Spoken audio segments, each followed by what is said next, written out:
think I found a loophole around this. How did you speak? How did you speak?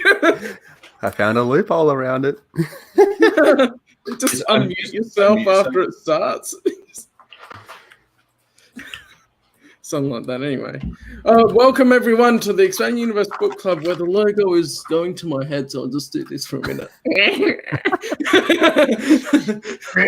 going to be talking about Darth Bane, Dynasty of Evil. Yeah, this was delayed a week, so hopefully everyone had time to read it. But apparently not everyone has, because Stig didn't. But yeah. I barely got done with it.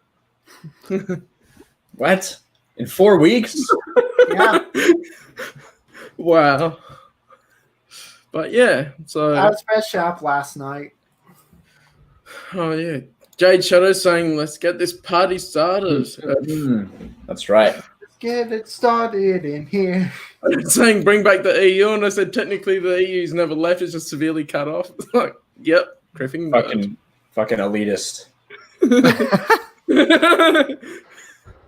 And the EU will always live on, definitely. So, yeah, welcome everyone here. So, thought what would be cool is to just get everyone's overall thoughts first and then start bringing people on. So, I guess we can go around clockwise, which is that direction, because it's backwards. What did you think of the book overall, Ryan? So I've talked about it a lot in like the past ones we've done, is that, you know, I think the first one is so good. The second one's definitely a step down, and this one is a better ending. I don't think it's as good as the first one, but there are a couple things I like. I really enjoy the fact that Bane is basically, well, I mean, we're getting into spoilers for the book and everything, right? Of course. Yeah, what this is. Right. All right. Of course, spoiler warning for anyone who hasn't watched it. There you go. Done. So I really enjoy the dynamic between Bane and Zana, the fact that he doesn't think Zana has what it takes. All the while, she has been like extremely patient, you know, and is still a little unsure of herself if she's up to the test. But she has been doing, like, she's basically done it the right way, or what she feels is the right way, biding her time the way that Bane taught her, and he's becoming impatient because he feels like he doesn't have as long to live. I do think it's funny that the first iteration of this rule of two, the first master and apprentice, already they're already doubting if it's going to work or not. Yeah, I enjoy. Obviously, that final battle is awesome.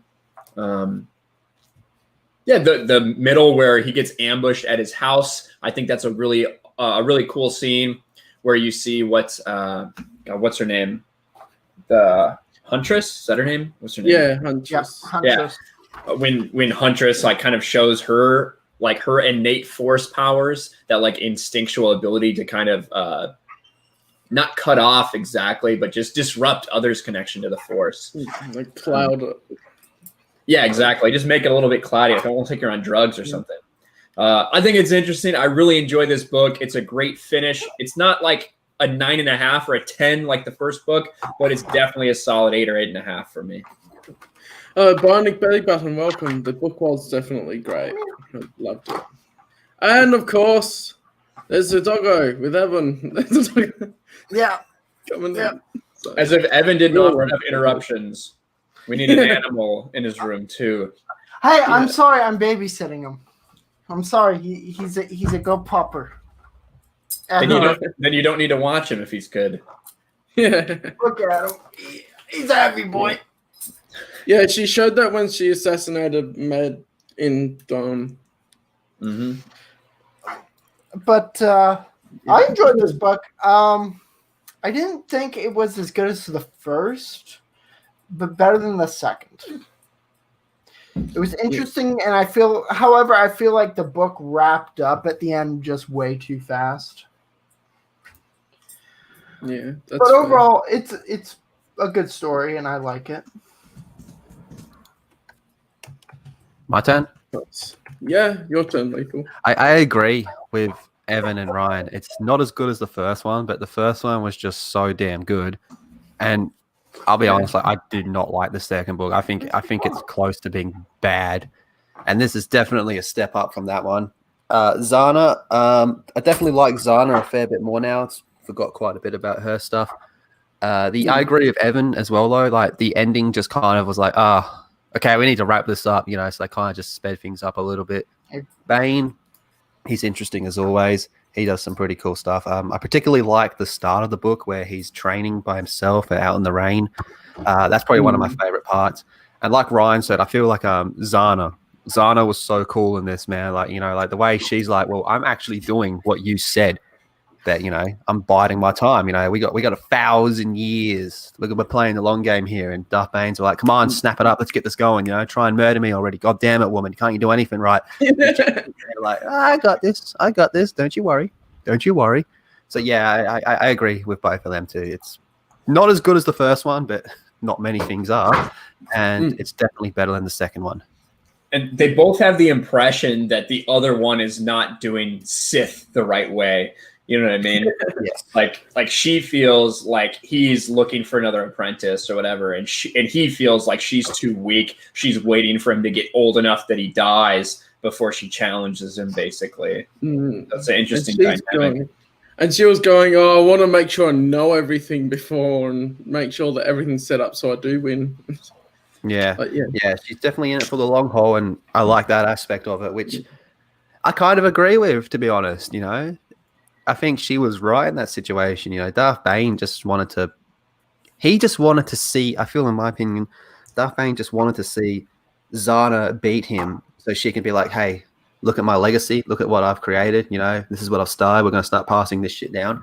Whereas she's all like, I'm going to wait you out, old man, which is a smart move. She's like, well, this guy's pretty freaking strong, man. I've got to wait for him to get a bit weaker while I get a bit stronger. And, get this whole rule of two thing going on. And like Ryan said, they both have different outlooks of, do you even Sith, bro? They got two different outlooks and stuff like that. Yeah, it's cool. Do you even And I agree with Bionic Belly Button. It's really cool how it brought back Lucia and Sarah and tied back into his past and all that. That was a really cool part. Yeah. I think my favorite part really was I like the ending and the start. I don't know. I just really like, I think it was an epilogue or chapter 1 where it's like pretty much just him and he walks outside and he's like half naked and just starts training and all that type of stuff. And as soon as he does his training, he just goes back to the library. Like he's constantly getting good. Yeah, that would be the prologue if it was one. I don't remember if it was a chapter 1 or a pro, but it was. You're right. And he's just doing his forms, just like he did back at the Sith Temple, right? Just going through this basic lightsaber combat stuff, and then it starts raining, and he just decides to challenge himself, see if he can not let a single drop of water hit him. Yeah, and it's got the Darth Ndendu name drop as well. Yeah, that's always cool. That type of Darth stuff. Ndendu. Yeah. Skeletor, Darth Skeletor. A very clever name. Yeah, a very clever name for someone who can't die. Darth Undeadu. Running better than Love the Ending. It's probably one of the best cliffhanger endings that you could have with people questioning what really happened. But no, like so many people asked that Drew answered that one time in an interview in saying that. Yeah, I kind of wish he didn't answer it low. To be honest, I kind of like the ambiguity of it all. So that was cool, and I think just that shaky hand trait passed on more than his whole mind as well, which is actually a cool little dynamic there. I love that part, man. So this is this is a quote. Well, this is something Drew Karpyshyn put out on his website. You might think this is strange, an author spoiling his own work, but the truth is, I never intended this to cause so much confusion. I knew that no matter who won, Bane or Zana, I would have had people angry at me.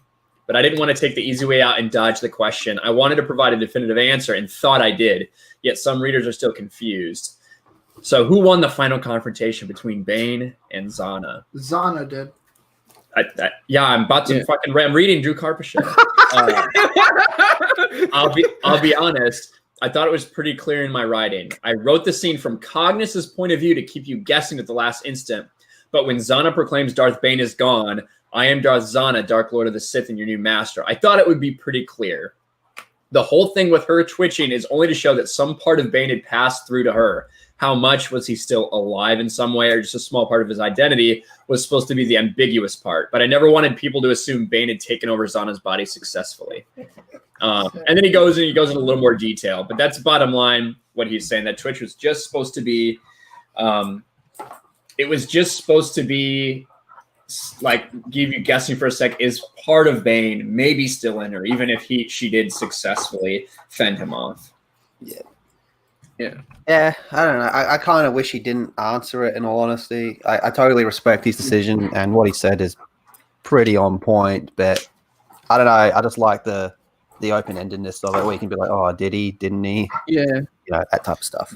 Well, it's a good thing. We all look deeper into it than the words. You know, we looked into the Twitch, whereas in reality, if Bane had won, don't you think he would have been, I'm motherfucking Bane?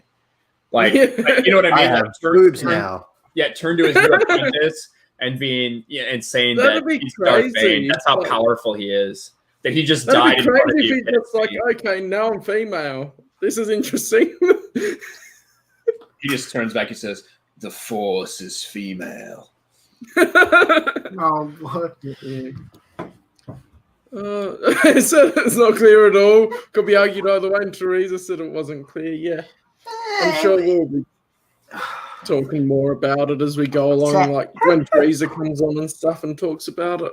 What? But for now, Anna's come and joined us, so yeah, welcome, Anna. Hi. Oh, Hello. Hey, Anna. Anna. Hello. Welcome. How's it going? I'm in prison right now, so it's pretty meh. Yeah. You can I see saw from the that. profile picture you got the chains on you. Yeah. Literally now. Yeah, Evan had a prison question for you. Yeah. Are you Mara's cellmate? No, those fuckers, they put all of us on the opposite sides of the prison because they know we would plot together. Pulling Alcatraz. Seriously. I'm trying. Mm. yeah. Well, it gives you more time to come on streams and not fight in Twitter fights. That's that's true, but like, who's you- fighting the Twitter fights now, Ryan? I don't know. Probably Drunk 3PO. I think Drunk Mara. 3PO needs to take Mara charge. never stops. Well, Mara's Yeah, already Mara- got. Mara's already had 2 prison trips. Third strike, and she's gone. We can't have that. Alright. Mara's got to be No. careful. She can't be calling people hoes. I'll be right back, guys. But yeah, I'll start with like, what were your thoughts on the book, Anna? Oh, well, I was in the camp of I thought Bane took her over. And that he was Okay. going to just say Darth Zana, so that way no one would know what he had done. To kind of Yeah, keep that that's fair. air of mystery.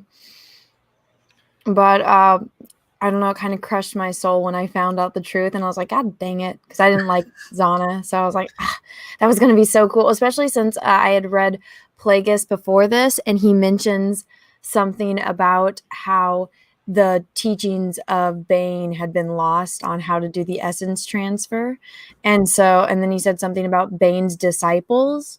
And he's used plural. So I was like, okay, so when going into that, I was like, okay, so Bane succeeded and then went from body to body and then eventually got defeated and then it got lost somewhere. But with Darth Bravard, yeah. You had so many people. You had so many people like when it happened, being like, "Wow, well, what if Bane had actually just been doing essence transfer all along? Like all along up until even like Plagueis and Palpatine. What if he had kept himself part of that line all the way through?" That's like the kind of questions people started asking after this, which I think is one of the reasons Karpyshyn felt it so necessary to come out and clarify himself. We just read his statement. I was hearing, I was in the back. I was in Callum's prison. Aussie prison. That doesn't sound. If I was him, I would have just been like, I don't know, and then waited until like my deathbed and then finally revealed it. Yeah, that'll be copyrighted. I'm sorry, what did I miss? Where's the dog? Yeah, come here. We heard dog noise. It wasn't serious. Come here. Oh, There he is. Come here, I buddy. should stay muted. Come here, That will be buddy. copyrighted. Lethal. I agree. So one of the things I wanted to talk about was Set. What were you guys feeling on him, and like where, it was pretty open ended, right? He gets the holocron at the end of this book, and I think he's in the epilogue or something that he worms his way into the holocron. But we never see anything again with him, at least to the best of my knowledge. I think he was mentioned in some of the Wizards of the Coast stuff, if memory serves correctly. That's where he was first mentioned. But I feel like Set was, if the EU was to continue, Set would have probably been mentioned in other works related to Cognus and them later on. Yeah, I think Darthana would have dealt with him during her time. Yeah. Get the stuff back. Yeah, unfortunately, there aren't any more books on Cognus and Xana. So, Jerry Carpation has expressed interest in continuing the story, though, if he's ever given the job. I agree with Callum. I reckon she would be like hunting that stuff down. That'd be like a loose end for her. Yeah, apparently Andetti's holocron was later discovered, though, on Korriban during the Clone Wars. So Set either hid it there or lost it at some point. Or it could be like one of the Sith along the line did, because remember in Plagueis it mentions about Darth Gravid and how he destroyed a lot of the knowledge. So along the way, that was something that probably happened to. Yeah, but that wouldn't be but that's not a destroyed holocron. It's found. Yeah, it's still here. Yeah. So someone hid it so that it wasn't destroyed, probably. Maybe along the way. A question for another time. Yes. No, yes. Shut up, Maz. Yeah, Xana would destroy him, yeah. I think Xana would know about Set, because Set also knows about the Sith, and he could reveal that the Sith are still alive. And so she'd want to stop that happening as well. Yeah, but the thing is with Set is that he has his own... Like, he isn't going to go out of his way to reveal, the Jedi are alive. He isn't going to go out of his way for that. I don't know. It's still a possibility. I'm kind of leaning towards Callum's side of this one, to be honest. I reckon she would be all like, nah, this has to go. No, I mean, yeah, that, but I don't think that having Set... I don't think Set would... say, the Sith are back. Like, and if so, the Jedi most likely probably wouldn't believe it coming from Still, it's... I don't think it's a risk she would take, like... Yeah, the entire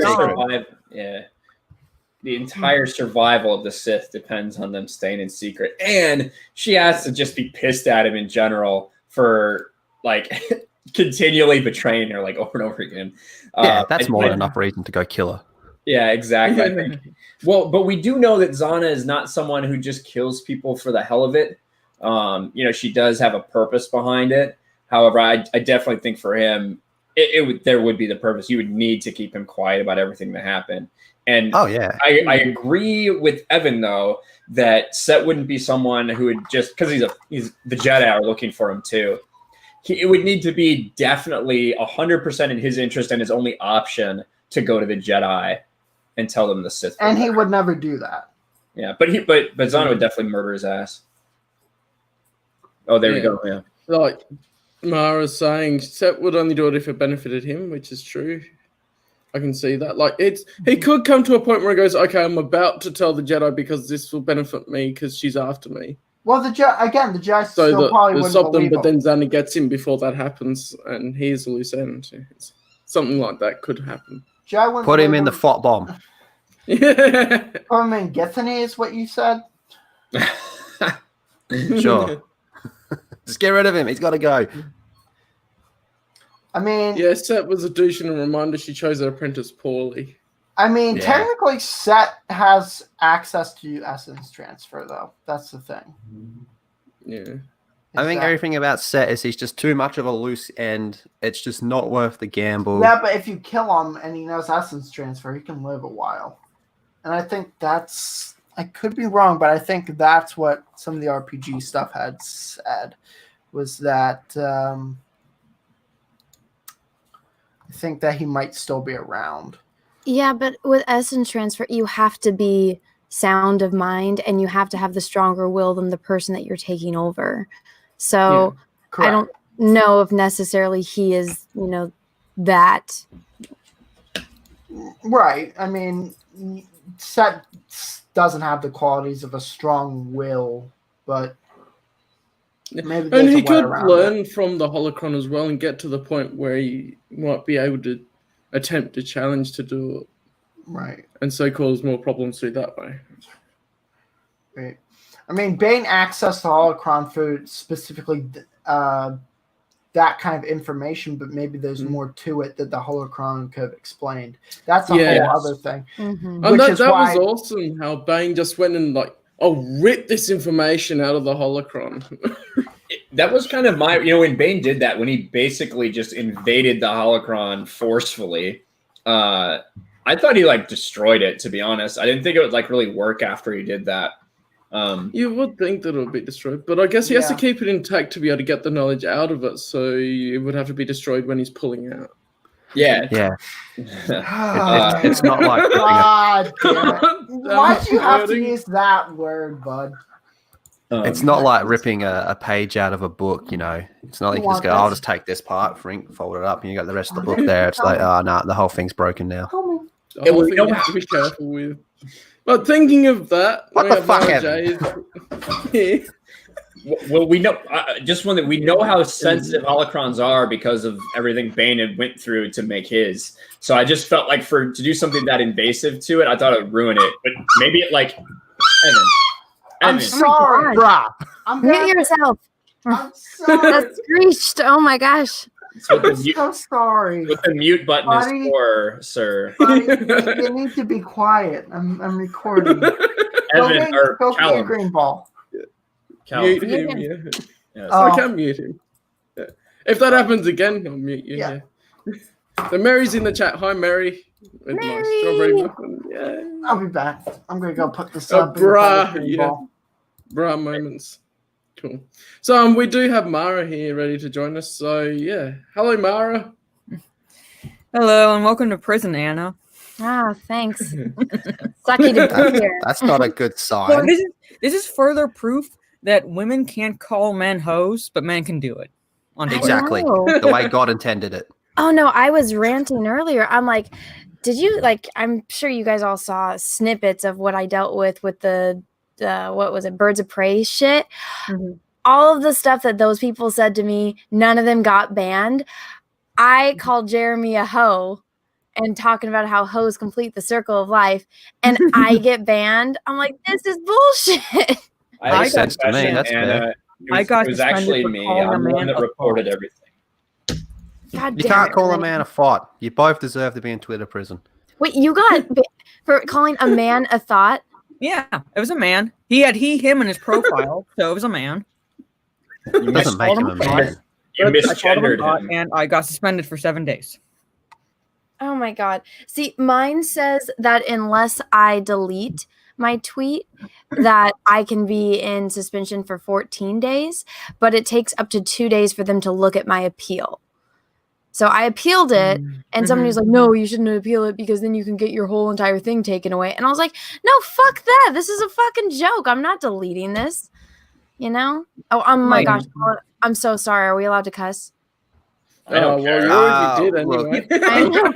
I know. Right? I've been coming on channels for a bit over a year now, and he's never once told me to stop swearing, and I swear I mean, a lot. it's you. You're you. That's all part of who you are and what you say, so I don't want to try and stifle anything. Thank you, Callum. Thank you. I'm glad an Australian has respect for the First Amendment of the United States of America. And it was actually me. I'm the one that reported the tweets because I was upset because he said I'm better looking as a woman. So I just had to. My pride couldn't handle it. I had to. I'm so sorry, guys, I about that. Hey, Jay. Drunk. Cool. No, So, but Ryan, yeah, I getting never back to said what you're we're bad talking looking as a about. man. I just said you're cuter as a girl. That is true. That is true. A glass So, half full Mara. sort of situation. Go What ahead. did you It's just think like of the if you book? ever had to transform into a girl, you wouldn't have to be like an overweight grandma. You would be like you just put on a wig and put some makeup on you and ready to go. Oh yeah, I feel I could listen. I could transition right now and go out and catch a dick anytime I want. That's for sure. I totally Exactly. agree. It was a compliment. And I needed something to do at the end of my video that would rhyme. And then I didn't even use the right one that I was going to say, so it didn't rhyme. So it was a fail on my part.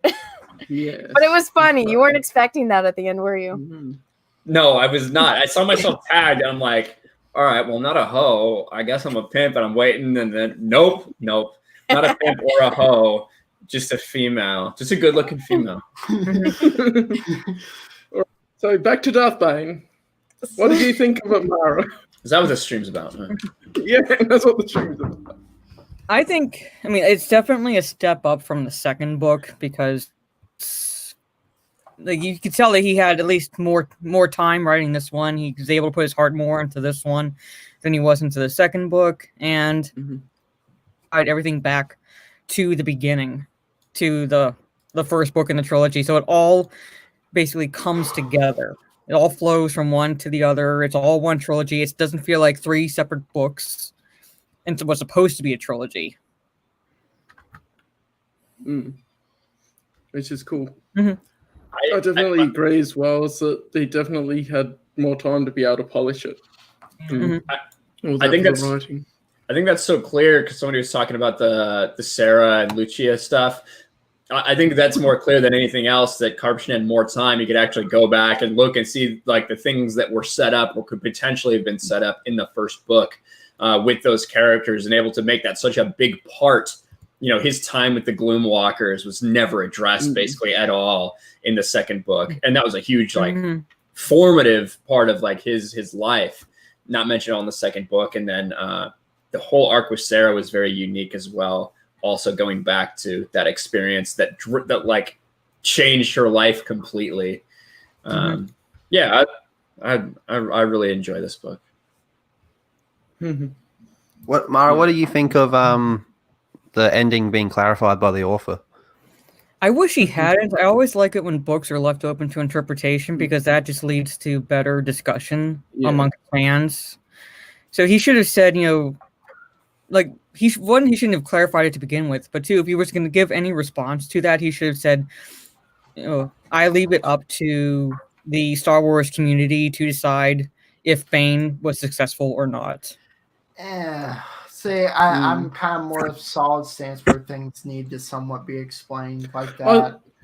But I like the open-endedness because if there was another story written like a Darth Cognis book or something, they might be able to address it more in that. I mean, I'm not saying that. I mean, that's preferably how you'd go about it is another book. But if an author has to clarify it because he hasn't got an opportunity to write another book and that, you know, that follows the series, then it needs to be explained in some way. So I'm guessing you didn't like reading The Lady and the Tiger or The Tiger in high school. I've never read that in high school. Because you wouldn't like it. It's definitely an open-ended story.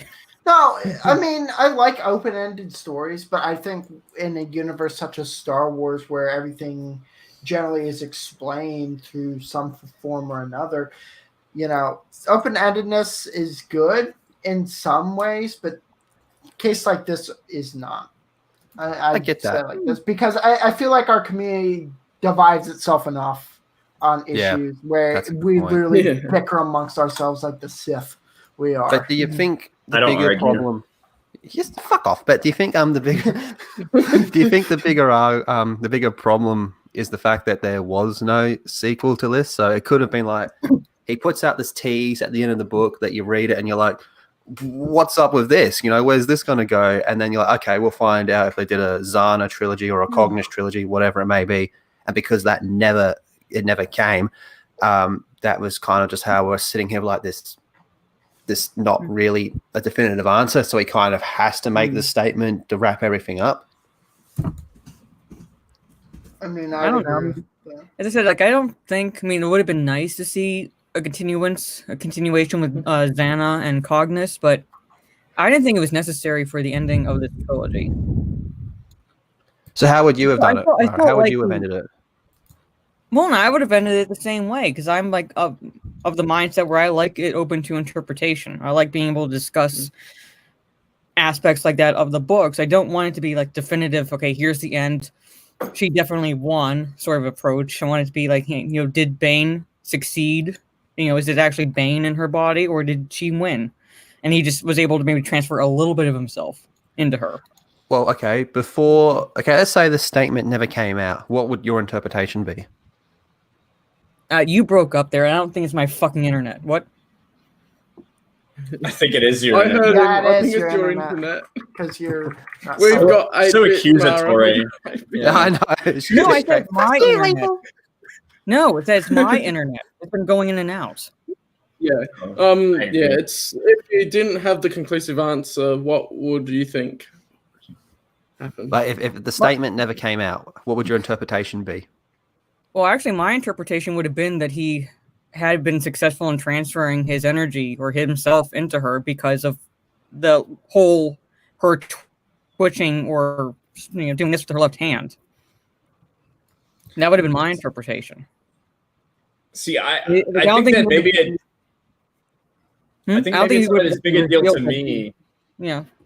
So, but I I'm don't know. gonna go and pay for your internet to be upgraded, Mara. Yeah, Mara, Uh, leave and come back. Leave and come back. That tends to work. And We have another closed guest that can stuff. come on in the meantime as well. So that's What, cool. can you not hear me? You're We can cutting just out. hear you, but you're lagging and cutting out. Oh, for fuck's sake. Chris needs to leave. Oh, for fuck's sake. Just- What I was gonna- Michael was It's okay, saying on Mara. Sonic Station, I think that's a bit of a stretch. There's too much time in between there, but it can hint at some things to come. Yeah. But yeah, we have Teresa Martin as well to come on and have a talk. So hello, Teresa. oh my god, Hey y'all, well we're all dropping F-bombs. Janie, macaroni, I'll tell you what. Fuck. F. I don't like was do you mind my hot take's gonna be a little harsh. I thought Okay. it was grade A pile of hot steaming bullshit. Oh, damn. wow! I was I've never heard Teresa the same. I was so mad when I finished it. I like tossed it down. And that's why when I was saying, Callum, when you said, "Oh, it's a well-loved book," and I'm like, well, it By looks most so beat up people. because I was so mad. Well, I guess I'll tell you why. For one thing, the ending. I actually really thought, just like Mara, that it was Bane. To me, it was clear as day because there was no whenever you're writing something, every word is precious. And the last impression we got when looking at Zana was this character Cognis going, "Why is her left hand twitching?" And then fade to black. That to me was it was definitive. It was like, dude, Bane's inside of Zana. That is the coolest thing ever. Yep. The ship we always wanted. And Oh, oh, God. you know what? You know what this reminded me of? If you need to continue, Teresa, continue. I'll wait until after. Okay, well, yeah. I mean, so that was like the final nail in the coffin. But a lot of other things about this book actually really ticked me off. When I read the first book, the first one, Path of Destruction, that was an amazing book. It was a masterpiece, in my humble opinion. This time around, halfway through the book, I'm like, oh, for the love of everything, can Bane just come and kill everyone, please, including Zana? I was just done. I was like, these people all need to die. And they need to die slowly and painfully. I felt like they took us in too many different directions. They were all new characters. And then when they all just kind of, oh, whoops, guess we're going to smash this chick's head against the wall. She's dead. Oh, let's just kill that princess chick. I was incredibly disappointed. And by this point, I'm like, where the fuck has Bane even been through this whole thing? And then it's like, oh, whoops, let's have a little fight with Zana. And I'm just like, he would just kick her butt. And then it seemed to me almost a Deus Ex Machina when herself just goes, oh, I'm going to use my voodoo. And then he's like, oh, crap. Oh, I'm going to die, but I'm going to go in here. And then I'm thinking, ooh, but that's awesome. He's inside of her. And she's like finally awesome and badass because it's not really her. And then I read what himself said, Drew, whatever his name is. So I feel very passionate about it. Yeah. Kind of hot when you get mad. Sorry. Well, you haven't seen me at a rage. This is me at medium. I can go harder than this. Yeah. I hope so.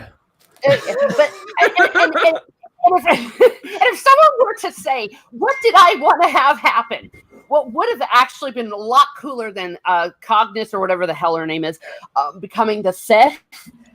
I was really thinking that princess chick because, wow, what an amazing Sith. Someone who was on the side of good, daddy's little girl. She was going to do this. And the way she started digging the torture a little bit. And then she's like, oh, and I'm like, no, I totally thought he was going to kill Zana and then have her be his new apprentice. And that was going to be like a dark poetic justice for the guy that, you know, he didn't want anything to do with him, that was so against evil that he sent his daughter off and had all these powers and taught her everything he knew to then make full circle and become Bane's apprentice. I was like, oh, this is going to be dark and wicked. And it was. Yes. So we saw the same thing. And that's exactly where I thought it was going. And then when I found out how it ended, I'm like, why the heck didn't they do that? Because just like what you said, she was so well developed. And then that just would have been badass. That would have been cool. Yeah. Of course. That Bionic brought up a good point there where she was talking about she was curious as to why she didn't use it in the first fight. I assume you're talking about the fight in the caves. So if I remember right, the fight in the caves, like Bane, like once she realizes he's unarmed, she just like starts coming after him. He like almost wants that. He wants her to keep coming after him like that, so she doesn't use the sorcery. Like, so she just tries to cut him down because that's everyone's instinct when you're coming at an opponent that's not armed. I think they talk about that a little bit with like his and her thought processes. Yeah, and it's also kind of like him, like really pushing her to go for it as well. Like, you know, really giving that incentive. Kind of like, you know, going back to our Lord and Savior Darth Kaitis when he was aboard the Anakin Solo, just raining fire down on Kashyyyk, and he's looking at Ben Skywalker going like, you going to fucking do it yet? How many people do I have to kill before you attack me? You know, it's stuff like that. That's like hardcore Sith stuff. You know, that's kind of what Bane was doing there, like really pushing her, like going, come on, shank me. And then Ben just lets the Wookiees die until like the exact moment and almost kills Kaitis. Yeah, fuck him too. Yeah. Good stuff. Fuck Ben Skywalker. Fuck Wookiees. Fuck Mandos. No, I like Ben Skywalker. Anyone that went up against Jason can fuck off. He should have killed him if Luke would have let him kill him. Admiral Nightfall is a bitch. I agree. Sean Nightfall can suck it. Fucking Moncows. Fish heads. Whose Facebook is that? Or iPhone or whatever. Oh, not not mine. mine. Probably Ben Skywalker's trash. Oh. You see, this is the danger of being completely unspoiled by this. I was a real good girl and didn't look up anything, so I had a total real life reaction to it. I can tell it's very raw and energetic. I feel like all the girls really hate Zana and like wanted Bane to win. Yeah, what's up with that? We've had 3 women on so far. It wasn't as interesting. Like Bane had this. I feel like just in every book aside from the first one, it's like this is the Darth Bane trilogy, and then we get a book of Zana. So it's like I could have liked her if I was. It's like going in to the Joker and getting My Little Pony. You know, I didn't pay for My Little Pony. I paid for the Joker. I want to see the Joker. I don't want to see Zana. No, it's going into the Joker and seeing Harley Quinn. Nah, it's My Little Pony. Rainbow So you're sparkles. saying that Darth Zana is the My Little Pony to Darth Bane's Joker? Yes. Yeah. I don't. I They're feel like really you had I to don't- But take in mind, that's from someone agree. who has never seen My Little Pony, but has only seen like the crazy weird fandoms around My Little Pony. That's probably why you think that, yeah. So that's just like my first instinct is to think of My Little Pony. Callum, why don't you tell us about My Little Pony? You seem seem very adamant that she's misrepresenting everyone. But, Are you I mean is like the brony? fandoms around it are weird, but the actual show is completely different. Wait, you've watched Because it? I tried it at Wait, one point. Cal, and I was like, Cal. Oh, that's all I need to know. Cal, I gotta leave the stream. I do too. all right, Cal, okay, you're Darth not- Bane. Cal, choose your words carefully, or you're going to be excommunicated here, buddy. I wasn't that into it. Be sure. No, You I should wasn't be that at into it. all. All right. Well, anyway, I tried it because it's like this person. The fandom misrepresents it. I want to see what it actually is. Lethal, do you Okay. think we're blinded by how Zana's kind of like a Star Wars waifu for us? Do you think that's maybe our problem? No, not at all. Not at all. I don't know. I think women are just straight up jealous of her for some reason. What is there to be jealous of? I don't know, and that's what I'm trying to find out. I don't Yeah. There's literally nothing she has that I want. Yeah. Bane, maybe? God, Yeah, no. I don't want to be. I mean, not even her dumb blonde hair. Hey, maybe they I all know. want. Maybe they all want Bane inside them. Maybe that's. Maybe they want to what's be actually inside going on. Bane. Ooh. No, I mean, look, she's got kind of a shitty life if you think about it. Okay, yeah, she's got the Force, she's got the dark side, but it even talks about how it's going to deteriorate your look. So she's like, yeah, she's young and pretty now and she can use that to her advantage, but that's not going to last forever. And then she's in constant fear of getting killed by literally everyone around her. And even the person that I'm doing air quotes, I know you guys can't see me, but closest to, like, everyone's out to get her. She has nothing, she can't even have a pet. Like, what a shitty life. I mean, So she's shouldn't living, you have, like, she's living some- in the lap of luxury. Okay, well, I mean, luxury is what you perceive to be luxury. Like me reading that and hearing, okay, yeah, you live in a mansion, but you can't keep anything. You got to drop everything at, the flip of a switch if, shit hits the fan. Yeah. It's like, You're it's literally right. the way that they described it. I'm like, this is the suckiest life ever. I would rather, have to be forced to be celibate and living in a Jedi temple than this. Jedi aren't celibate.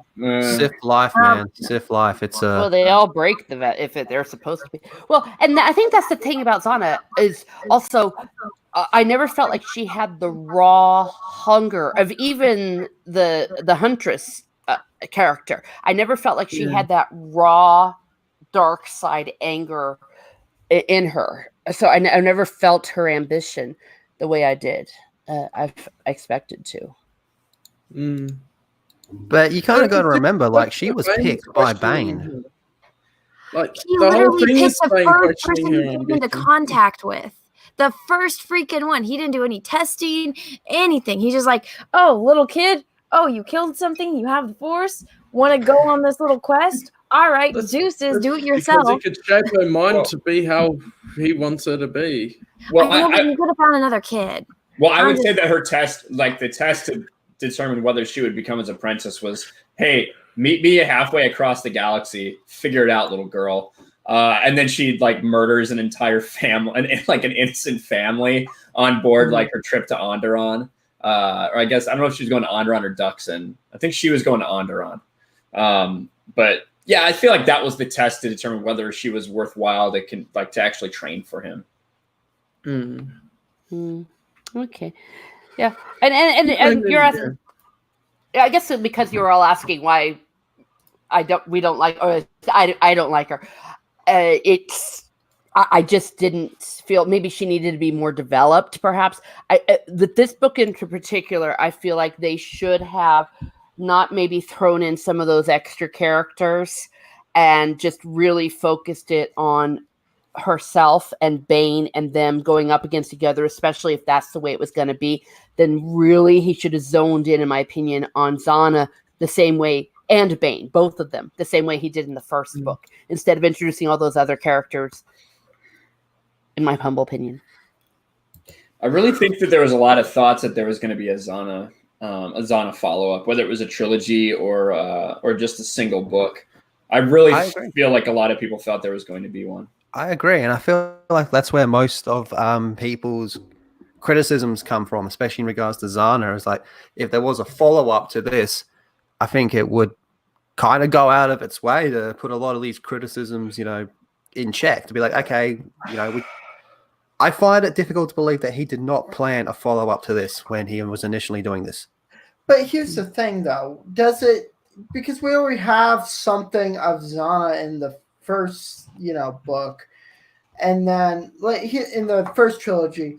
So, and we have it set up that Cognis is going to be the main character going forward. So I feel like Zana would also be another kind of secondary character to like a Cognis trilogy. Like that's how it seems to be set, because they've already focused on a good portion of Zana's life, under Bane and that. So they'd probably be focusing more on Cognis and with Zana again. That wouldn't bother me. No, it wouldn't bother me either, but Zana would probably take back seat again. Bouncers. Perhaps, but how awesome would it have been to have seen a trilogy of 2 women Sith? I mean, we are evil to each other as it is, but 2 women Sith trying to kill each other the whole trilogy? That'd be awesome. Oh my god! It'd be so woke. Just listen to like the 3, like when we had Mara on, it was like we got Mara, Teresa, and Anna all just talking mad shit about Zana, like this evil as it is.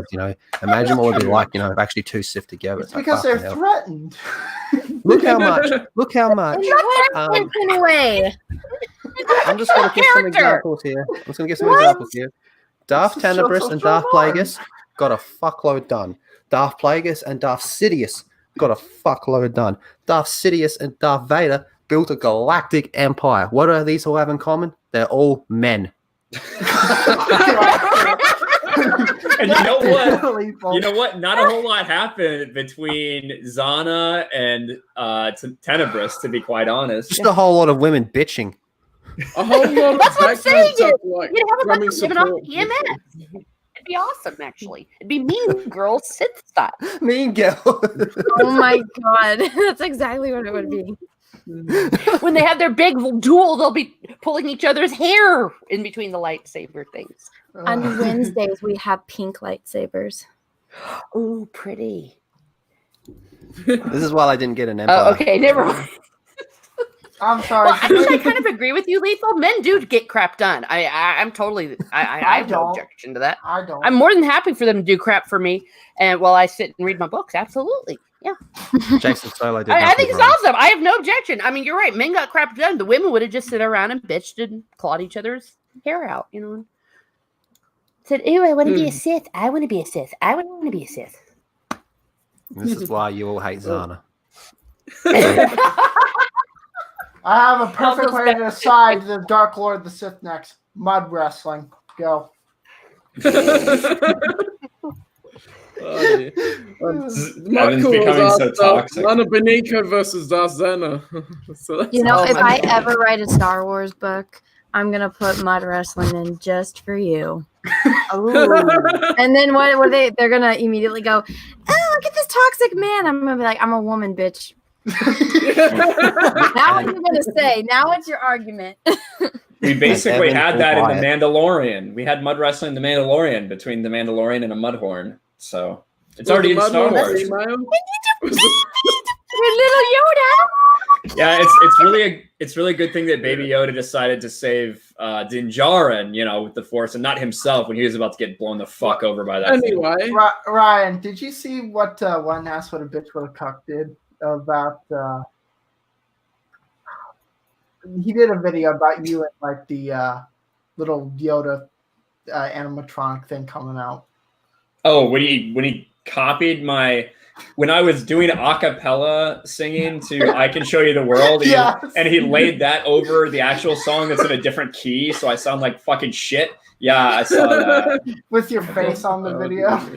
It's in my likes feed now. So yeah. Well, so is there anything more you want to say, Teresa? On Darth Bane? I think. Oh, Darth Bane. I'm sorry to say you brought up Baby Yoda. I love that little thing. But and now I can't unsee it, Anna. Oh my gosh, pink lightsabers.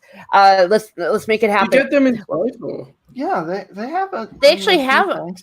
Yeah. But I mean, like real ones, like in real characters. But I digress. I don't know if all of you boys have seen Mean sorry, Girls, my- but in Mean Girls, one of the lines that they say is, "On Wednesdays we wear pink." That's why I said on Wednesdays we have pink lightsabers. Breast cancer Exactly. awareness sabers.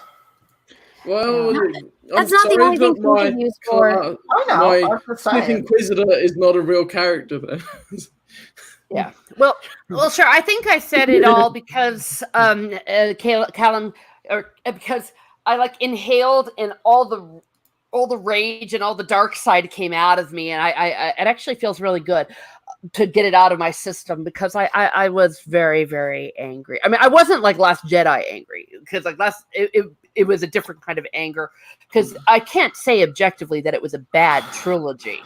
But I just wasn't happy with the way it ended. Yeah, and that's fair. And I think that we all agree that the middle point was the weakest one. And then I think we all agree that the first book was the best one as well. So that definitely makes sense there. So for sure. And I'm very, very, very excited. Tomorrow I'm going to be starting Darth Plagueis. And it turns out I haven't read that one. So I've heard nothing but good things about that. So I'm very excited to be able to delve into that. The tragedy of Darth Plagueis the Wise. Exactly. And so I'm like, so I think that'll cleanse my palate a little bit. I had my first parody account. Oh my god. Oh my no. Wait, where's someone with my parody account? My little pony. God. My little Callum a brony story. Wait. Okay, now I'm going to be kicked off. Okay, Lethal, how Like, many take parody Teresa. accounts do I have now?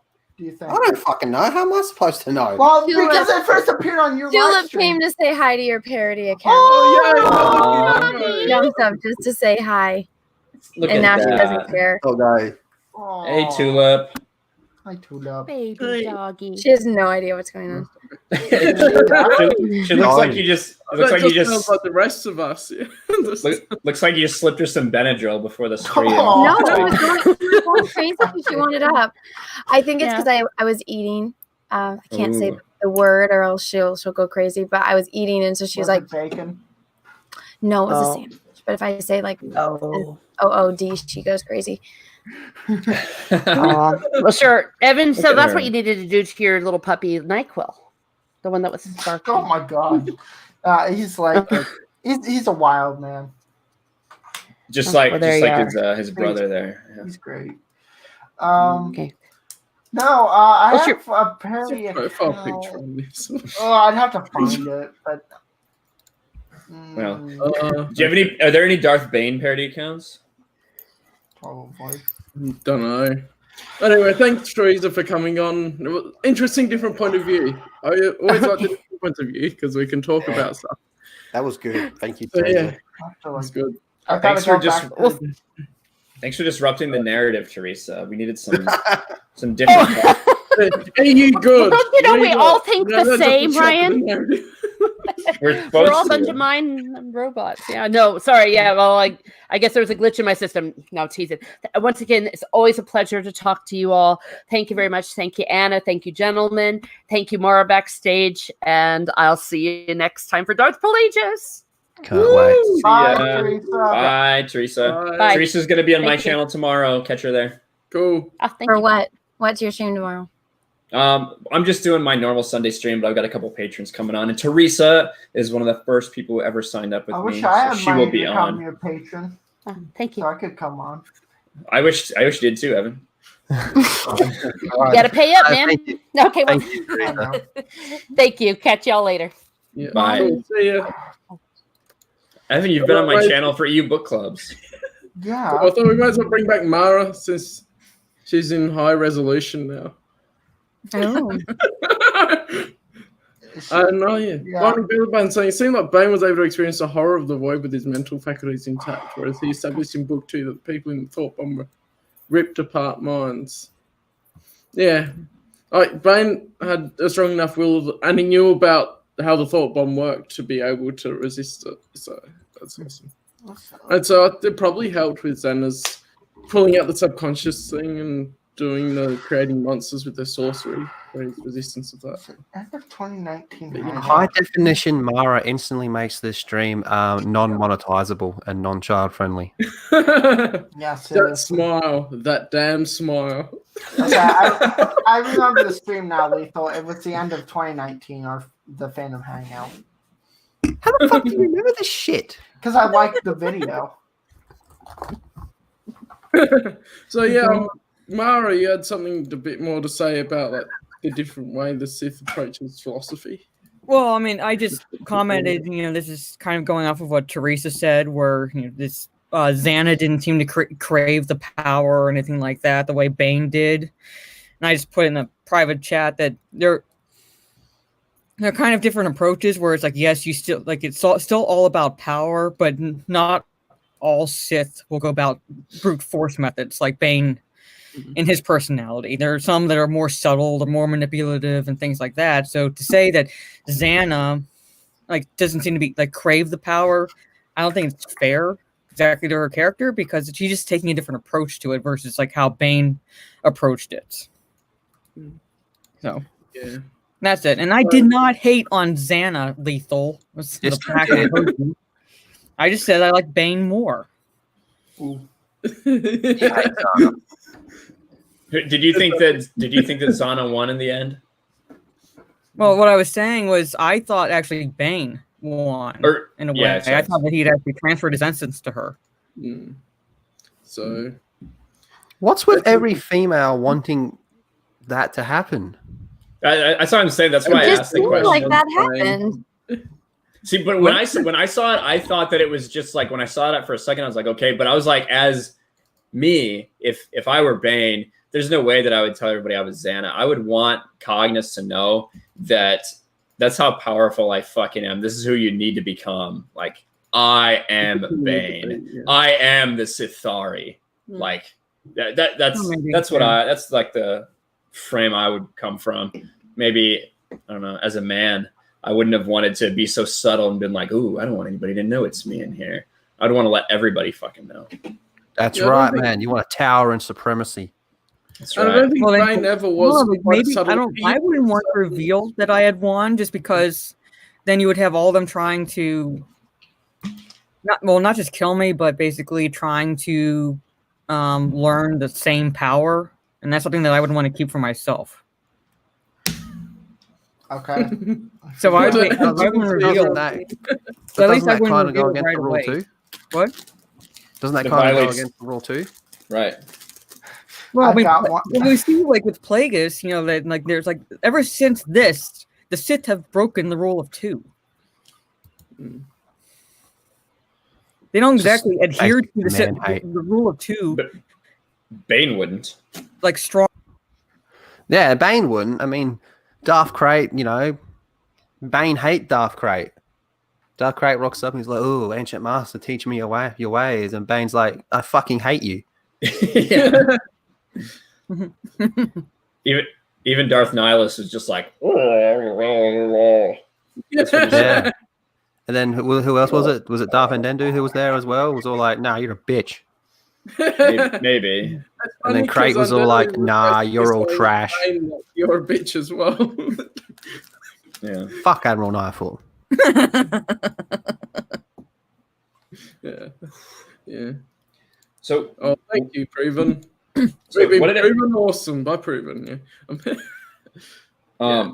What did everybody think about Bane being able to be surprised? And he was obviously tired and everything, but him being able to be surprised at his house with those powers that Huntress had, and being able to be overtaken basically by a bunch of soldiers and someone who was not even really trained in the Force.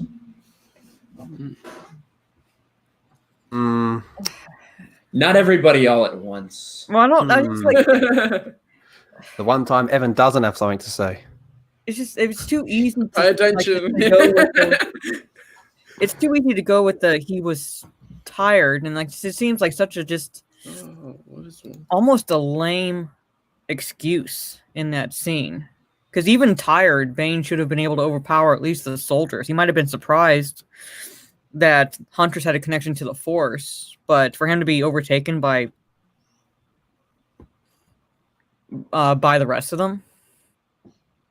Yeah. I don't know. It seems a little bit of a stretch to me because it's like, I mean, it is something he hadn't encountered before, so he wouldn't be expecting it. And I guess they got the surprise in that he never encountered the clouding of his force connection before, and so they caught him by surprise. And when he doesn't have the force, he isn't as powerful. So I guess there's that point to bring up. It does seem a little bit of a stretch to me that he would be taken so by surprise that he'll be captured. Yeah. I agree. I agree. You two, spot on. Evan. He's like frantically hunting for his parody accounts. I know I had some. Anna's probably gonna have to leave, right? Because she's got her Q&A, right? Why are you? Because I just looked. It was on Oh, the no, it's a premiere. It's a premiere. Okay. You're totally not a stalker, Evan. Stop mansplaining to her. Okay, well, I didn't know. Okay, so Just tell her how you really feel. Oh my God, Anna, can you please leave? That's what he's trying to say. I know, like, geez, all right, I guess. Anna, get the hell out. There we go. We got it. No, okay. I am. So my sleep schedule is really fucked up right now. This is usually when I go to bed. So if I start, if I'm very low energy, that's why. What time is it for you? 5 Same time p.m. as for me. 5 p.m. Yeah, I go to bed around 5 and I wake up at 2 and then I start my day. I have the opposite problem. I'm going to bed at 5 a.m. That used to be me, but now it's like I go to bed because it got really messed up. So I go to bed at 5, wake up at 2, start my day, and then it's actually convenient. I like it. Who sleeps? Mara, she's still used to lights out. Yeah, I'm convinced that Ryan only gets 2 hours of sleep a night. Seriously. There's actually 12 Ryans. Yeah. It actually is when I first made the Discord and everybody was Ryan. Yeah. It was like that. You have a few people on there that's still Ryan, right? Yeah. Yeah, God. Oh no, I think Informal Geek is saying he's going to say he's old, but I think a good point is that it was even recognizing that he was coming off of his peak, and so if Xana didn't defeat him soon, then he wouldn't have been stronger than him in his peak. Bane isn't that old, but I think the dark side takes toll, and then his mining in his younger years. And the Orbalisks took a big toll on him as well. Yeah. That's what it was. It was what the Orbalisks did to his body. They even talk about he's 40, but he's actually way older than that physically. That he knew that it was going to keep taking over his body if he couldn't figure out something. That's why he wanted to do essence transfer. You wouldn't normally have to do that at 4 years old. But. Yeah. It was ravaged by everything that he'd done, basically. Yeah, it does. Plus, he had those Orbalisks on him for 10 years, and that didn't help. Even with that, I find that so hard to believe that he didn't spend more time trying to get that shit off of him. Because it benefits you when you're in battle, but how often was he actually fighting? Exactly, and he questioned that. And there were, even in this book as well, I like how it says, he can actually mate with people now because he doesn't have the Orbalisks. Right at the start of the book, where he's like, I can actually go and talk to people now because I'm not ugly as fuck now. I got a question. Did Bane ever fuck? That's my question. I mean, I think so. Yeah. I think the reason he was able to get in touch with the dark side and his rage was because he was an incel. That's I'm pretty convinced of that. Well, we talked about this last time. I honestly think he must have slept with someone when he was back on the planet before he left to join the Sith. I agree. I also reckon him and Xana might have got a bit tricky. I'm on lethal, that kind of thing as well. Xana and him. He's teached her everything. There's a 20-year at least. So people do that in real life, bud.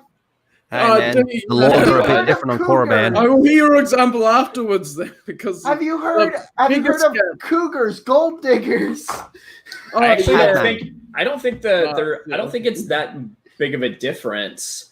Because I feel like when Bane, it's only a 10-year difference. Yeah, around 10 years, maybe a little more. Because I feel like when Bane meets her, he's probably in his early 20s and she's like 10 or 11. No, I think it mentions in the book it's like only a 10-year difference. Yeah. I think I remember.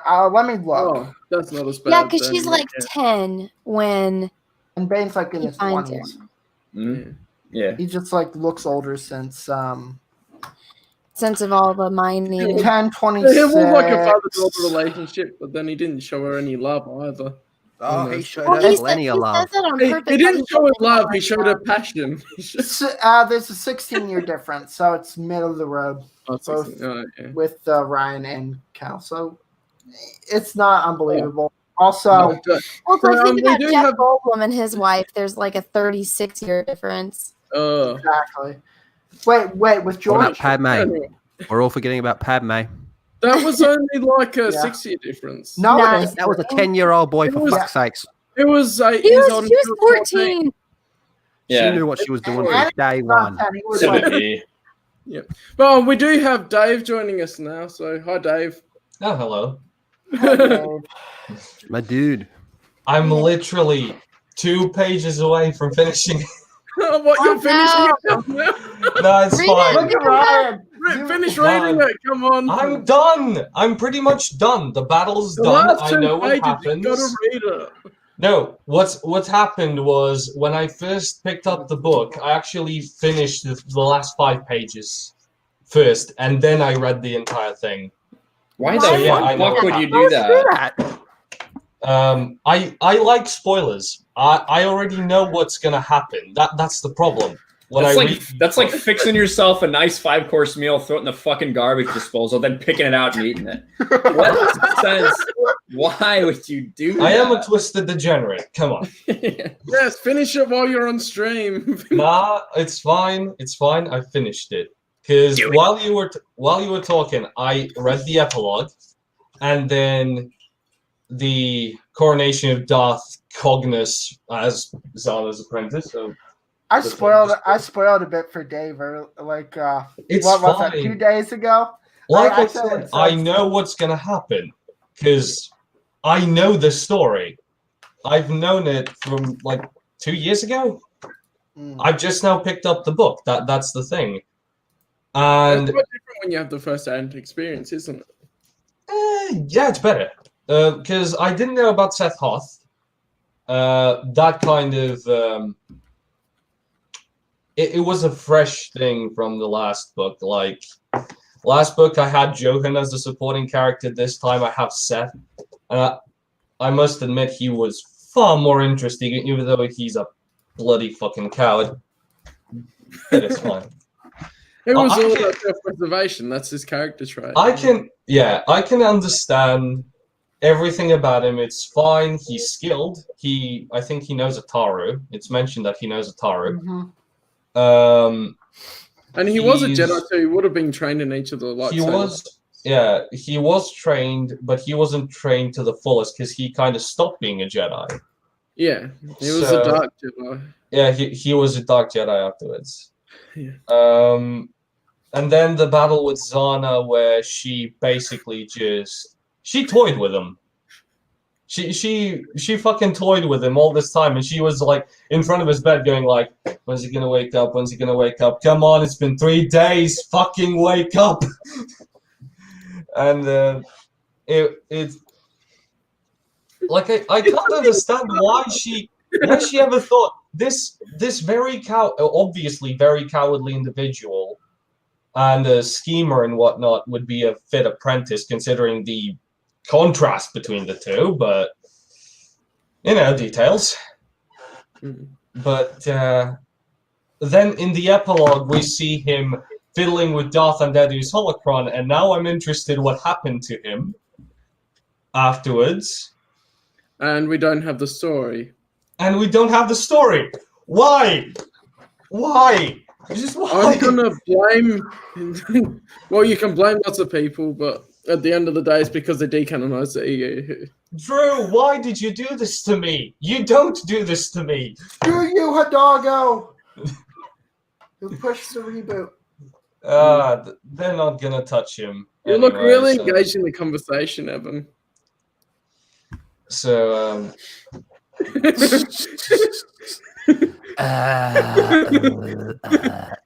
but He's yeah, worried as for because- I don't know if you as heard for the the news, final but- thoughts, on the book, it's better than the second, and that's about it.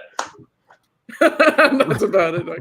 That's about it. It's better than the second. I like the pacing a bit more, at least in the first 75% of the book.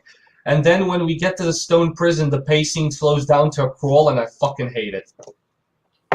I just wanted that arc to be over. Like, okay, Lucia recognized Bane as being Des, her former comrade, and that arc kind of dragged along for no particular reason. And then she dies. Okay. Yeah, she just brutally died. Yeah. Yeah, and I think it's because Zana unleashed a force wave that just threw her against the wall and just smashed her skull. Yeah. And that was glorious.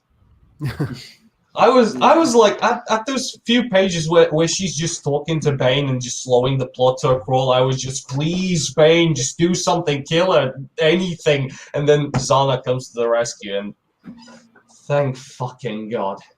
Well, in that point, I was wondering, like, I was like, there's no way Bane is really going to have any attachment to this person. Like, after all this time, of course he's not. But then I still was sitting there reading it, I'm like, I wonder if they're going to be like, his heart's going to soften a bit for this, for someone that he used to know. And then sure enough, he basically just doesn't give a shit. No, he just basically said, like, I'm no longer that same person. Fuck off. You're slowing the plot down. I need to get out of this plot. Well, yeah. It's Lethal like- does need to go in a few minutes, so I'll let you do your thing. I'm sorry. Where you going, Lethal? Well, I got a few running arounds to do and all that, and I got to finish what I'm doing before we started this as well. So I got a little bit going on. Sorry? Car stream, yeah. Car stream. Oh God, no. Car video. No stream. Car video. Hey, I saw a few Twitter feeds from Jeremy and the gang. What the fuck was up with that? I Oh, weird know I shit. was banned. Yeah, they're all hanging out. There's a convention very close to where a lot of those guys live. So a bunch of other people have come and hung out. So they're just hanging out, having a good time, messing around, Acting like teenagers. Looks fun. Yes. Yeah. But thank you. This has been fun. I love doing these streams. This is some of my favorite things to do. Closing thoughts. Pretty much the same as Davey. It's a lot better than the second one. Not as good as the first one, but still a decent book. And overall, a great trilogy that adds a lot to the lore of Star Wars and really expands the universe as well. So it does do a lot of things right. But I just can't help but think that book 2 really weighed this whole trilogy down quite a bit. And regardless of what all the females think about Zana was cool.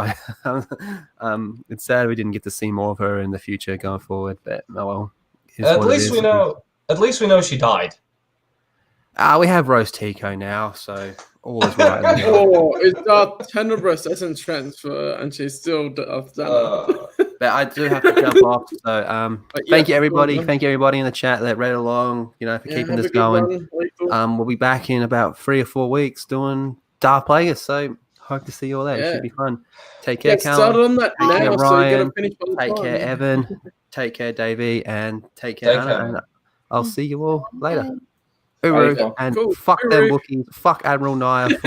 Mando's a trash. Jason Solo did nothing wrong. Release the Snyder Cut. Oh dear. As expected.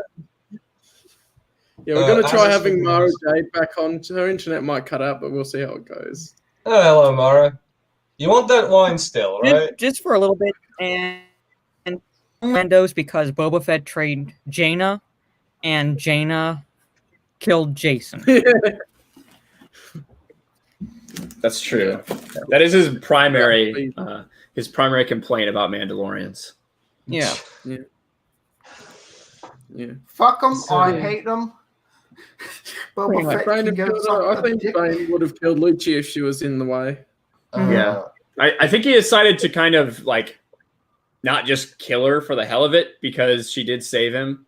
But yeah, if it was a threat at all to his existence, he would have wiped her off, face of the earth without a second thought. He would. Yeah, I wouldn't have And mattered. she knew that the kids were alive after seeing him, so inevitably I think she would have reported it somewhere and it would have circulated. So he would have wanted to stop her.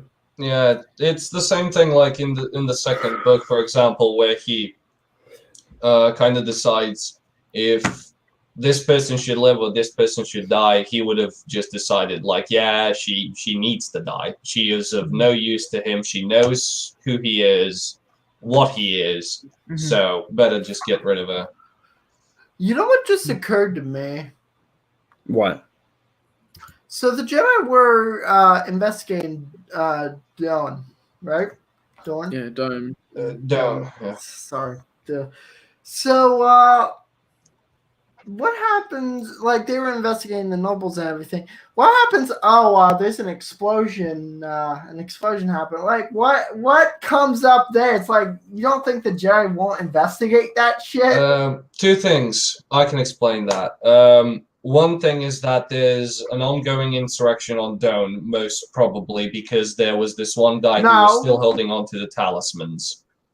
He was kind of riling up the remaining rebels, even though the main rebel was kind of dead at the beginning of the book. The talismans fell into Set Hearth's hands. Yeah, they fell into his hands, but you have to remember that guy had those artifacts for some time, and he would have just, given aggressive motivational speeches to everybody else. And another insurrection was inevitable, considering the conditions on Dawn. So... But no one's ever going to question the missing of Sarah, or yeah, Sarah. I'm sorry. I'm just thinking about this. Just more. Yeah, I know, but the Jedi don't find this. I'm trying to connect the dots here because I went with the assumption it's like, okay, if they knew there were insurrections on this planet, they would have probably assumed that was a terrorist attack in order to blow up this symbol of oppression for the Dawn miners, because the Dawn miners were held there way back. Even though this facility was closed, there was no guarantee it's going to be staying closed anytime soon. Sarah says as well that once she blows it up, she knows that the royalty will know that she's been using it. Yeah. And so they probably explained away as she was doing something and then something went wrong and it blew up. Yeah, here's the thing. Like, what? Like, that's a good thing that the Dawn royalty would blame on her. Like, even though they don't find out the truth, that's something like, we can just pin all this on her now.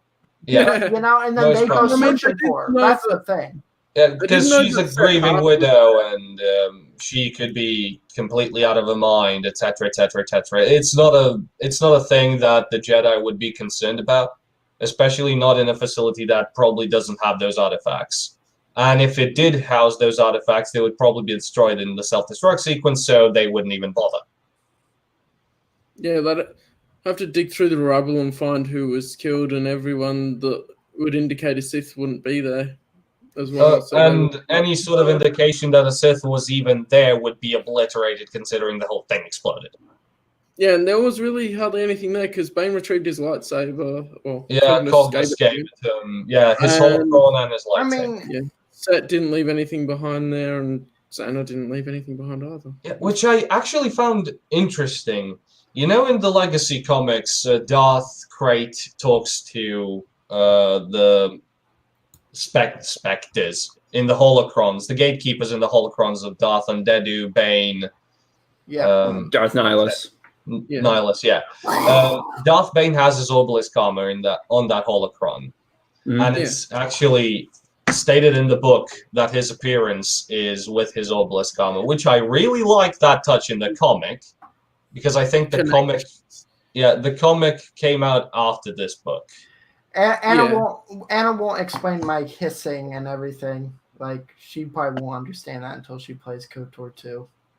What?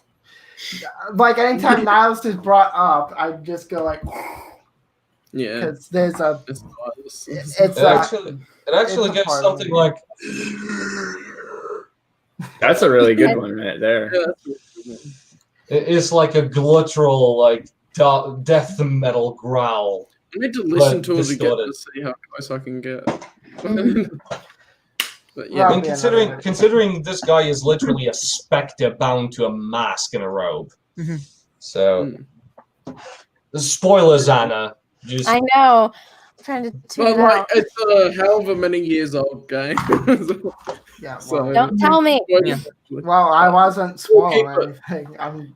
We'll keep it as least as well. Yeah, no spoilers. Especially if people are just starting to get into the EU as well with this book club. We should just talk about stuff that's more in this book. But yeah, that's a really good connection there. But it is. good. Speaking of which, read Legacy. It's good.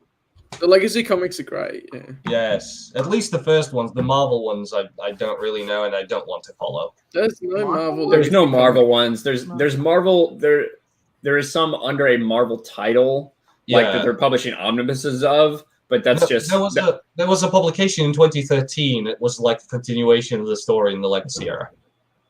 That is Legacy 2, and I believe those were still Dark Horse. Yeah, those were still Dark Horse. Like on Omnibus, and I think that's the near solo run. Maybe which is really cool. It could be that they published under Marvel, maybe in your country, Dave, because maybe the don't Dark know. Horse... I saw the Marvel tag on the comic, and that's why I assumed. When you see the reprints with the Legends label, the Marvel will be like putting the them digital out. ones. Yeah, Marvel would be putting them out. They're all Dark Horse, dude. Don't worry about it. The only Marvel ones in the EU are the original Marvel run and the Droids and Ewoks comics. Yeah, because here's Legacy 2. And it is Dark Horse. Oh, that's good. Yeah. It's not as good as the original publication. After the digital. They still released Son of Dathomir just after the decanonization under Dark Horse. Yeah, the digital version was actually. Yeah, that's it why. had a Marvel because, tag. Yeah, it's because the digital ones all have the Marvel thing on because they're distributed by them. True.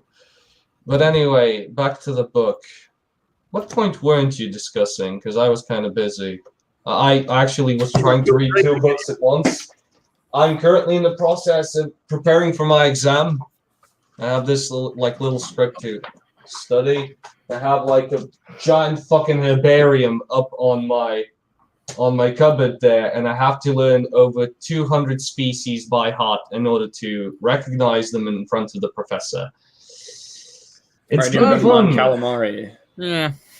And you just list Star Wars species. I'm just gonna list fucking Salayans and Iktochis all day. Like, it's like, have you ever heard of the tragedy of Darth Plagueis the Wise? I'm gonna do my best Johnny Depp impression just to make it more interesting. Like, imagine just get a little girl there to beat the shit out of you, call Amber Heard. Oh, no, he's probably gonna expel me from the college if I haven't tried that. Considering the professor is the director of our college, but you can explain the ecology of the Mon Calamari and the Quarrens on the planet of Dak. Yeah, I'm studying plants at this point. It's not animals. I have. You should read Ruins of Dantooine, even though it's not the best book. It goes into a lot more of the nature and that in the probably if I can get it. Considering I couldn't get Darth Plagueis for the next one. Oh well. At the worst, there's always the digital copy, and ABE Books is a good one. Evan helped me out with the digital one. That's a good website for. Dave is in a place where Plagueis is all but not in print. I think right now. So. No, it's imported. It's imported because even this book is in English. Right, and English isn't my first language. Right, and it could take a while to get to him and everything like that. Yeah, the thing is that the bookshop, that's the book distributor, I would say, they order them from abroad and they get into our country and then we can buy them. Currently, the books are sold out. Well, get the book. Yeah, I'm gonna get it. I'm gonna get it the first like. All right. Well, I provided my Opportunity, digital okay. copy. I provided Dave with the digital copy in the meantime. And so. like abooks.com is a good site for cheaper books and some of the hard to find ones, which you would be able to order Dynasty of Evil through that as well, and the other Bane trilogy books. Yeah, I already. Because they're like for a lot of them that I was the only looking one for I don't like have. $4 or $5, but I had $20 shipping because fun. The only one I don't have is Dynasty of Evil. Not Dynasty of Evil. I have. Okay, guys, we should probably get back up on topic. Yeah, we need to get back on topic. That's what I was trying to say. What else weren't you discussing? What little plot point? You discussed Set, most probably. Set. Cognus, I guess. Cognus, the choice of Cognus. It's interesting how Darth Bane went and found her and actually decided for her to be the next apprentice rather than Xana finding her on her own after realizing Set was a mistake, I thought. Yeah, that's a good one. It was actually kind of a twist because I was constantly, because I already know how this ends, I was constantly expecting like, oh, when is Xana gonna meet Cognus and discover her powers? And I was completely surprised when this Iktochi was kind of like, oh, this Iktochi exists. Wait. And I was like, at halfway through the book when Huntress was being explained, I was like, she has psychic powers. She can see the future. She's Iktochi, and she has tattoos on her face. Which other EU character is an Iktochi and has tattoos on her face? And then I got two and two together. I was like, yeah, okay, this is already interesting, and I already like her Cognus very, really very isn't much. in any other material though, so you must have. Yeah, she is mentioned. She is mentioned, I think, in the Book of Sith, and yeah, I think so. And some encyclopedias, etc. Because Darth Millennial is also mentioned. Yeah. Darth Some Millennial. stuff afterwards more referencing her as a source book. Yeah. Which is cool. I do wonder if Xana would have actually stayed with Cognus, or if Cognus actually worked out, or if it ended up Xana needing to find another apprentice in the end. No, I think Cognus in the end just did what needed to be done. Considering she is cold and calculating, she knows what she is doing because she has been a bounty hunter all her life. Yeah. And she's looking for a purpose. And considering from her demeanor how she behaved in front of Bane, she was ready to accept the teachings and accept the wisdom. And she can see the future. So in a certain way, I think she would have figured out what's the appropriate time to defeat Xana, what's the appropriate location to defeat Xana, and what's the appropriate method to defeat Xana. Because let's be honest, she's a very, very competent combatant, and she has the ability to disrupt force powers. The exact abilities Xana is vulnerable to. Yeah. So she is fully prepared to kill Xana. And I must admit, considering Xana's very passive demeanor in lightsaber combat and the exact opposite of Cognus, and really she would have as well. She would have died. The one thing that I didn't notice Xana doing in both books, in both Rule of Two and Dynasty of Evil, she never used Force Lightning. Never once. I guess she was more interested in the other sorcery. Yeah, and she was. I get it in Rule of Two. She was like, "I'm starting to study the sorcery, so I'm going to try out how I do this, use it." Yeah, but for a Sith, lightning would be, a basic thing, considering she is focused on Force powers. Yeah. So I'm thinking she does know it, but she doesn't utilize it, considering she likes to flay the minds of her enemies. She's not focused on force power. Force powers and sorcery are two different things. Right. Yeah. So it's like being a Jedi consular. It's like Jedi consulars can focus on the deeper meanings of the Force and the cosmic force, or they can focus on some more obscure force powers. So she wasn't really She's focused on the Force, yes, but it's more sorcery based. Yeah, than, it's more sorcery based. manifestations of the Force. And we also have tons of examples, specifically in the EU, where certain people do have powers that not everyone has. Specifically, like battle meditation, Tudominus. Some people don't have powers that would seem that everybody should have, like force telekinesis. I do think it's magics. Right. Well. When I do think that likely she can probably produce force lightning, but it's probably just not something that was a focus on. Mm-hmm. Yeah, it's more like just probably picking. Yeah, she didn't.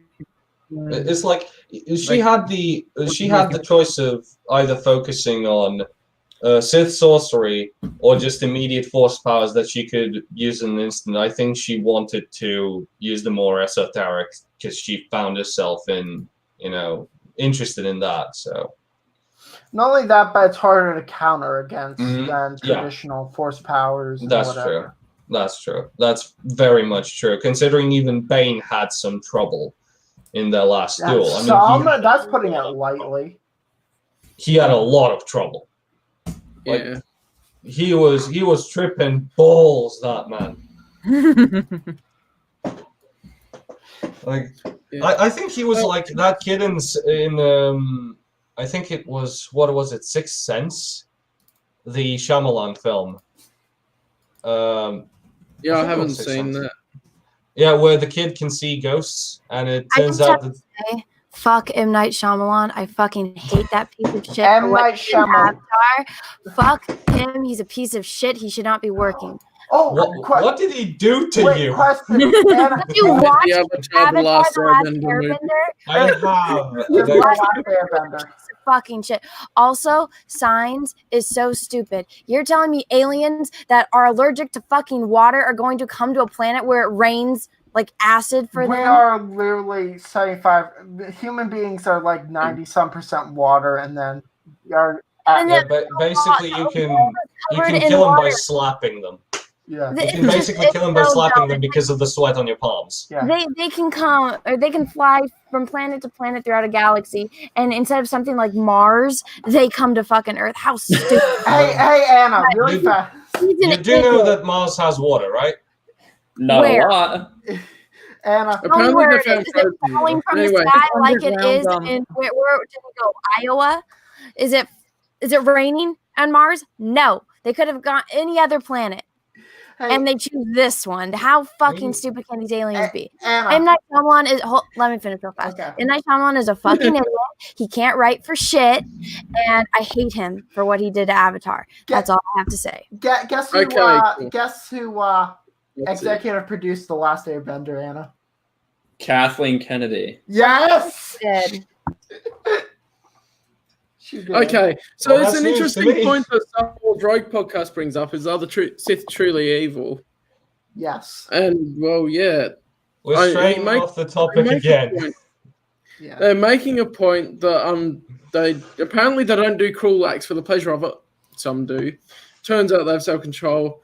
But when you say the greater good, for when people that use the dark side, it's always the greater good for them. They're always selfish. They're not selfless. They're always looking for greater power and to control things themselves. And the nature of the dark side in the Star Wars universe are the bad guys, because the nature of the dark side is inevitably self-seeking and betrayal and seeking after power rather than otherwise. Naturally. Yeah, but I mean, that's just it depends on your point of view on if it's bad or not. I actually had a long stream about this on how villains aren't actually villains, because every villain in their own head isn't a villain. They're just trying to achieve their goal, and there are people standing in their way. They're self-serving, though. That's the I know, thing. But whose definition is self-serving wrong?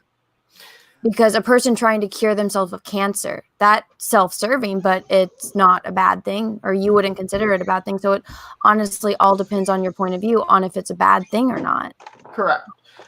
But generally, we have to look at the overall consensus of things. I know, but when you look at it from consensus, because if the overall consensus, like, what if everyone in the world said, you are a bad person, Evan, you are the worst person on the face of the earth, and just because the crowd, I know, just because the crowd says it doesn't make it true. Well, I know that's true. I am a bad person. What, if you're murdering people? Brian knows it. Callum knows it. Oh, I'm not saying that murdering people isn't wrong. Obviously, we all know that that's the wrong thing and that's evil to do. But a villain, it's something that's standing in the way of their goal. We all know that it's morally wrong and that it's a bad thing to do. But it's just one of those things where it's like they're just trying to achieve their goal. So yes, while we think that they're bad people, it's like there's no one that's actually, in my own, logic on it, I don't think anyone is actually truly evil, or because they don't perceive themselves as truly evil. They just see themselves as trying to achieve their goal. Yeah, and I agree with that last comment that went by about them trying to bring order, right? And it's like, at what point is too much to go through? If you're standing in the way of them bringing what they feel is the right way and order to the galaxy. And most of us will say that's probably not going about it the right way. But Vitiate's answer was to just completely eliminate the whole galaxy. Right. Yeah. And was Thanos wrong? Yes. Which is what made that movie so compelling, really, because you actually had a villain who didn't just pretend to be like, I like to fuck shit up because I like stuff or whatever. It was an actual thing where you're like, I can kind of see where he's coming from. I can. Yeah, it's cool. Yeah, I can see that, definitely. But I think it's for the purpose of the story as well, we're meant to understand that while the villains are relatable as far as looking from their perspective, especially when you look at the Darth Bane trilogy and you're going from the thoughts of Bane, they're definitely the bad guys because the Jedi are supposed to be the good guys. And the dark side is always what's been corrupting and causing problems in the universe. Yeah, but I mean, with the series, if you look at it, like, Johan was annoying as hell. And what the Jedi were trying to do, it's like since we were from the Sith point of view, it's like, gosh, these guys are annoying. Like, why are they stalking us? Why won't they leave us alone? We're just trying to, live on this planet and study, the Force. Yes, it's the dark side of the Force. But I liked that, seeing it from the bad guy's point of view, because it made the Jedi seem not as invincible, not as, relatable. The thing is it's explained by them as like, oh, the Sith always crave more power. When is that power going to be satiated? Never. So it's better to cut the weed at its root before it actually sprouts. So that's why they just went on an extermination mission. And those with power inevitably will fear to lose it. Yeah. And those with power will inevitably seek more and more, because power corrupts, and absolute power corrupts absolutely. Vegas the wise. There's a very good saying, like I said, power corrupts and absolute power corrupts absolutely. So that's the power best just way makes you more of who you already are when you're given the position of authority or more power. It just makes you more of who you already are. So if you're already a person that will commit immoral acts, then you'll just be able to do that more freely. No, it's like, are you a person who is ready to do what you think is necessary to achieve your goal? Because that kind of is the moral line. It's like, what limit do you give yourself, and what will you do to achieve your goals, but by not overreaching this limit? And it's your personal values and where you put the limits at. Yeah, but as you go along on this path and you see what you are doing, then the line kind of gets blurred, because you get closer and closer to your goal and you see it as being better and better, and you don't see yourself as doing another bad thing or even a worse thing than the previous one. And you kind of become blinded by it because you're so close to getting that thing that you want, and you don't see all the people you're harming in the way. Well, sometimes, and that's when good people with power become evil. Well, I think that's also the do the ends justify the means and the whole greater good argument. Where people have sometimes you have to do bad things if it's your purpose is supposedly for the greater good or for like whatever you see is like the better of for the galaxy kind of approach. This is just sounding like a fucking review of Superman Red Sun all over again. And I hate that movie. I hate it. I hate it with a passion. But Why? let's stop digressing. It was good. Let's not go down that track and just talk about Star Wars. Yeah, that's. What else? Oh right, there's a typo on the back cover of the book. I don't have my book with me. I wonder if they fixed it. Yeah. I listened to the audiobook again, and I find the audiobook nice to listen to. Yeah, the audiobook was nice. Remember as much because I don't take notes down as I do stuff with it. Listening in the car and whatever. Where's the typo? I think it's like OFA. OFA. It's where is it? I know I read it. Typos are always funny to notice, especially in some of the older books as well. It's just like, hey, he made a little typo. Here. The very last OFA lightsaber. OFA lightsaber. It says so right here. Oh well, mine has the correct spelling, so. Yeah, mine doesn't. Yeah, and Evan does a newer reprint as well, so they probably fixed it. I seem to get defective books. Yeah, yours has the Legends one. Mine is the earlier publication. This was before Disney. Which time was that published? Like you can see. I think it was 2010. Yeah, I think it was 2010. I have the hardcover. Arrow Books 2010. Shelf. But what's misspelled? I have the hardcover. Mine's fine. Alpha. I have it like I don't know if the camera can pick it up because I have a very shit camera. That would be all right. But yeah, that's way too blurry. Yeah, it's way too blurry. Get it out of there. This is why you don't have a 720p camera on your PC. It's shit. That's why it gets good. It's in your. I've got a 720p camera. Mine is 10 years old. Go into your settings, and you might not have it. I literally have it maxed. I literally have it maxed. It's all right. Oh, well, you do what you do. Yeah. Anyway, is there anything more that you want to say about the book that you can think of? So far you've covered most of it. You've talked about Set. We've talked about Cognos. There's not much to say about her because there's not much of her in this book besides her being a very, very, very smart bounty hunter.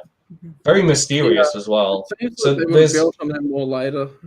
Yeah, there's not much to go there. I like the epilogue cliffhanger with Set, where he just opens up and at his holocron and goes like, "I'm ready to learn," and yeah, it ends there. Hey, Callum, I'm gonna dip out now because I got stuff to do before another stream at 10 p.m. Cool. And you can check out Mara Jade's Jade Shadow on YouTube. She commented earlier from the channel or whatever. Yeah, I do videos every other day. sort of situation where it's like if there's something I want to talk about, I'm at that point where I'll do a video on it. But yeah, cool. And if Lethal's watching, I'm not getting a face tattoo. But get one or two more, and you want me monetized, you gotta get my watch time up. So I'm gonna plug my channel that way. So if you want to send me money for tattoos, but not a face one, then you gotta get my watch hours up. Yeah. I want the face tattoo. I always thought that, like getting your eyeliner tattooed on your eyebrows, that's technically a face tattoo. Or tattooing your eyebrows. Yeah, that seems to be a trend among women these days. Yeah. My mom that if I did anything like makeup wise for tattoo, it would be eyeliner. It'd be painful as hell, but that's what I would do. It's like something like around my eyes real fast. Because I hate doing that. Yeah. I'm not getting damage tattooed on my forehead. If you ever get the notion of doing that, I don't know how, but I will muster up the force to launch not this one, I'm gonna launch this one into that space on your forehead if you tattoo damage, just so it can just slice it off. Yeah, thank you. I'm not kidding. Oh, one enough for the bitch mother cuck is here. Just so we're clear, if it ever happens, I volunteer to take that off for you. Thank you. Thank you. I'm not doing that stupid shit. Hey, Ryan. What? What was the Nemoidian bartender in the first book's name? I don't remember his name, but His name escapes me now again. This one was Quano, and he was a Rhodian. See ya. See ya. Bye, Mara. Bye. See you, Mara. Bye, Mara. Yeah, So another. Teresa Martin's still sitting back here, so I may as well bring her back on and have a chat. Hi. She's listening. She's just sitting back there listening, Callum. We got surround sound.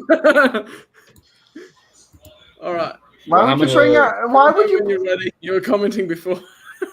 Why would you bring her on if she's not at her computer, dude? There you go. Oh, I didn't know. She was just sitting in the background, so I was like, "Well, I don't know what's happening." So what else did you want to talk about, Callum? Well, just I guess overall thoughts and Evan's overcomplicated rating system again. What? Ouch. You. Why are you calling it overcomplicated? I find For me, I think I kind of said it at the beginning, right? I think that first one is so good. The second one is not good. It's fine. This one, I liked how they tied up some things, connected it to the first book a little better. Drew Carption obviously had more time to plan it.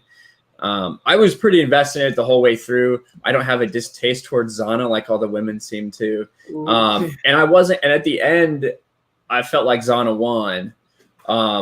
So I wasn't like perturbed at all by Drew Karpyshyn coming out and saying that. I would say this book's a solid 8 out of 10 for me. I really enjoyed it. I thought it's a really solid end to one of the best trilogies that we have in Star Wars. Get Darth Talon tattoos, lol. If I can accept that if she gets a very bad sunburn. Oh, otherwise it wouldn't fit. So, what are your thoughts on the book, Dave? Mine. Maybe. My thoughts on the book, it's better than the second one, much better than the second one. I was hooked all the way for 80% of the book and the last maybe 5 to 10 pages when Zana finally started dueling him on Lake Nath. In the beginning, I liked the scene where Darth Bane practices in the rain. That was very cool, of like displaying the like the level of his skill, even though we don't see that level of skill anymore in the book, especially not in the last duel. I don't like the pacing slowing down to a crawl in the last like 10th of the book in the stone prison. I do. I would say this wraps up things very neatly. I like the full circle of Darth Zana's and Darth Bane's arc. Like it started on Andrea and ended on Umbria. Sorry, on Umbria it started and it ended on Umbria. I liked that like poetic irony, I would say. And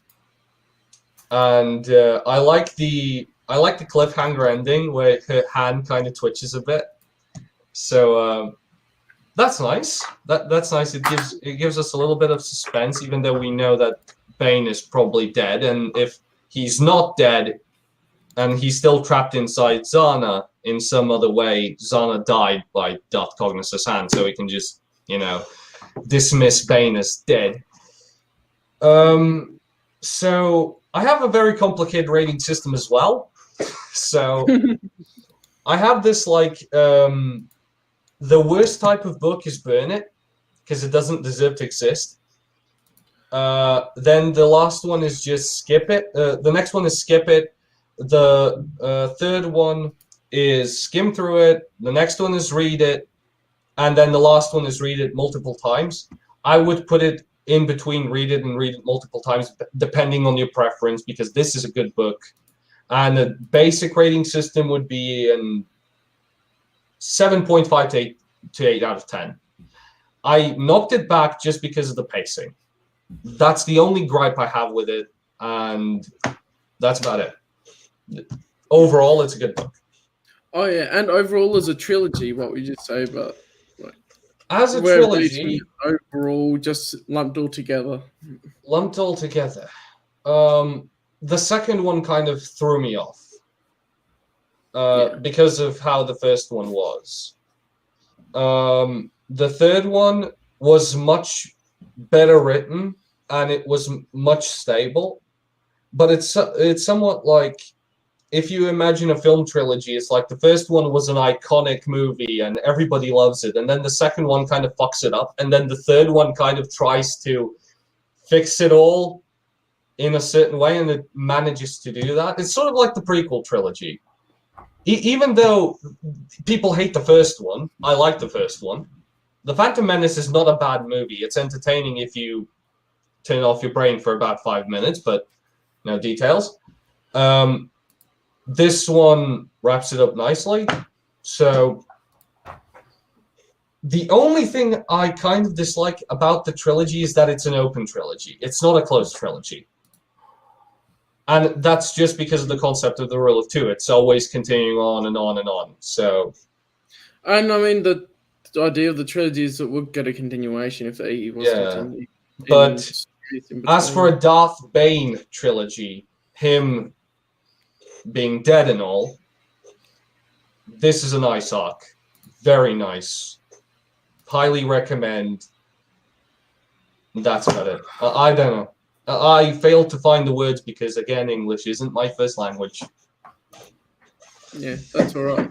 And I think with him being dead, technically all of them are dead set a long time ago in a galaxy far, far away. That's true. That's true. And the whole concept of time and space is happening instantaneously, according to the modern astronomers. So it's all meaningless anyway. It's all a theory. Well, guys, I'm going to have to head out. I'm so tired. So I'm going to go. But thanks for inviting me again. Of course, Anna. We'll see you on Darth Plagueis. Okay. When? 3 weeks? Yeah, right about 3 weeks from now. All right. And we'll let people know on social media when it's going to happen. If I get to 1K subs, I can put it on my community tab as well. Hey. Oh, you know, if I got unbanned from Twitter, I would be able to see it on social media. Oh, you got into Twitter jail as well? I'm in Twitter jail right now because I called Jeremy a hoe, and somebody reported it as hate for him. They look for any openings and they'll take it. I know. I got called a disgusting man baby for 4 days in a row, and I'm like, I'm a woman, I'm a woman, I'm a woman, and they all were fine. I saw like that. Out of a joke, and I get banned. Yeah, the only response I have for that is, okay, dude. All right, well, have a good one, Anna. Thanks for joining. Bye, Anna. Bye, Anna. Bye, Anna. I'm just expecting like a Deadpool type of character to go like, bye, Anna. It's a sausage fest again, boys. Oh, what's your rating, Evan? My rating, better than Rule of Two, not as good as Path of Destruction. I haven't plugged it in, and I'm gonna save. I'm gonna save it for try to save more of my ratings for my actual reviews. Then do them. Hi, Stig, by the way. Hi, Stig. What's going on, bud? I know you don't want spoilers, but thanks for dropping in. We're just nearing the end where we give our final thoughts over the whole trilogy and that anyway, so not too bad. Oh, yeah? I already gave mine, so... So when are those videos coming out, Evan? I should be having a video out this week. Not this week, next week. Technically, the first week of March. So starting tomorrow, I should have videos going out. Well, a video going out that week. I want to get 2 done, but we'll see. and because I need to do stuff again, and the marathon will be over tomorrow. Because if you guys want to join me, I'm going to be watching Revenge of the Sith and the second part of the micro series tomorrow over on my Discord. Nice. Yeah, I've been watching it with you on and off, depending on my sleep schedule. Yeah. For me, it's been during my day when I'm busy, so I haven't been able to join a lot of the time. Yeah, what the hell, Cal? Well, when I have time. class at the same time as you're doing stuff, well, I have make to go- time. Create time. Make the day last for 26 hours. Claymores, yeah. I mean, Use we've some been of having your fun. use some of your Australian magic to make the sun slow down. Ryan, you look tired, bud. I am tired. Yeah. Oh Jesus! I'm tired, Everybody's tired. Why am I not tired? It's 3 a.m. here. What the hell? Oh, It's called we have sleep schedules. Oh God, Pell just posted a meme in my Discord of you, Cal. Oh dear me! I'll have to have a look afterwards. Okay. But yeah, so Ryan, what were your overall thoughts of the trilogy? Well, I kind of said it when I said that I think that obviously when I started and at the end, the first one is basically a masterpiece. I think that first book is incredible. Second book's a little bit of a letdown, but it's still fine. And this one's a big step up, kind of in between those. Overall, I think it's one of the best trilogies of Star Wars. I might say it is my favorite. I might say it's the best trilogy in Star Wars. When you're just talking about a trilogy of books, as far as the EU goes, I think it's probably this one. I think that Zahn's is maybe a little more dear to my heart and everything. But yeah, I think this one's probably better. So I thought of something. So we haven't really been doing any like bad books yet. I mean, like, yeah, we want people to keep coming back. Yeah. Okay, we want people to keep coming back, but we also can't just like rush through all the good ones in one go. We need to save good ones for the end and stuff as well. The end? Well, I mean, we have to reach an end of this at some point. At some point, the EU is going to run out of books. No, but, yeah, eventually, like in 10 years or something. Yeah, exactly. Yeah, 10 years from now, when Evan will have put out 6 videos. When I finally get my doctorate, that's when it's going to end. But hey, we're on Crystal Star. This is the final book in our book club. No, I think at the point where we are all 60, we're still gonna be streaming on like Hyper Supernet, and we're gonna be like old people and going like, remember all that time before when we were reading the Darth Bane trilogy? And we're gonna remember the good old days. What in the Bantha shit? But yeah, at some point, there's gonna be some. There's going to be some demand for this book club or some other iteration of it to cover the High Republic once it comes out completely. Oh well, and I can't wait to see that train wreck. Yeah, you want to see us do fucking High Republic? I want to see a crash and burn, but.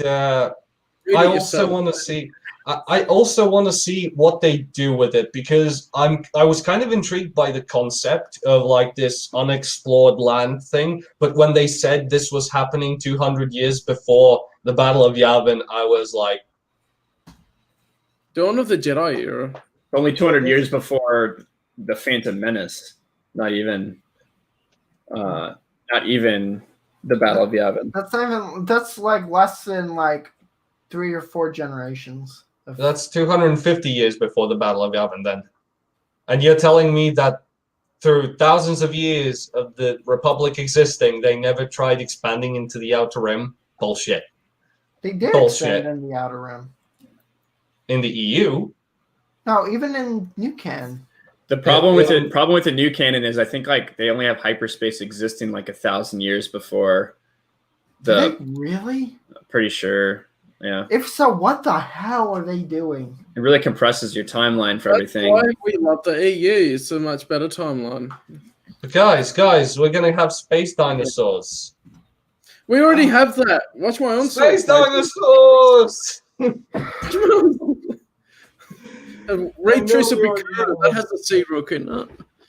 It's like we have this whole expansive universe with every single possibility open to us, and we're gonna make space dinosaurs.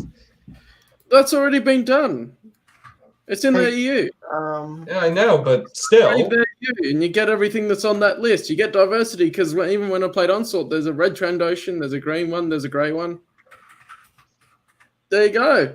Anyway, yeah. I guess that'll be it for this Expanded Universe Book Club stream on Darth Bane, Dynasty of Evil. Once I give my overall thoughts, I better do that before I forget. Yeah. This is your channel, after all. Yeah, it is. I really love this trilogy. I think it is one of the greats.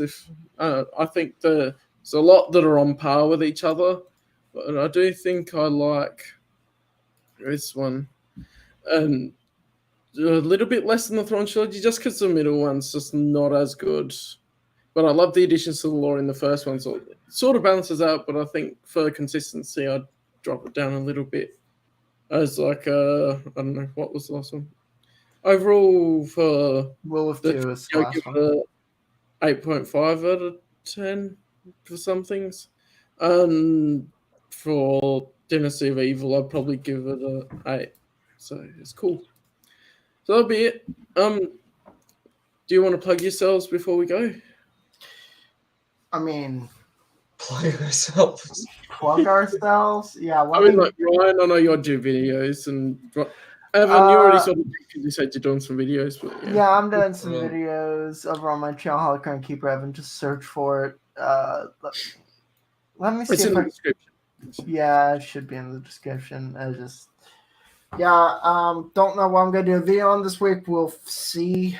Hopefully, it's not too bad. But yeah. All right. Yeah, that's so. This is how you do it, Evan. Well, thanks for having me, Callum. I'm Ryan Kinnell, RK Outpost. Please go check me out. I talk about Star Wars, DC Comics, pop culture, a little bit of everything else. Stop by. Love to see you there. Yeah, awesome. There you go. Callum Johns, obviously, on my channel. I think my channel reached up to 470 subs now since its live stream, so that's awesome. Got like that's 9 nice. subs, so that's cool. And so I'm gonna keep doing my e-reviews and my video game playthroughs, and I've started up my weekly Star Wars: The Old Republic streams again. I've scheduled that, so that'll be cool. And playing some other video games on streams. Like currently, I'm playing Detroit Become Human when that works out. So it's awesome. So don't forget to make sure to keep following. I know I don't plug very much myself or subscribe and like, but yeah, people know to subscribe if they want to follow stuff. So yeah, thanks everyone for joining. I'll see you in the next video or stream, wherever I see you. See ya.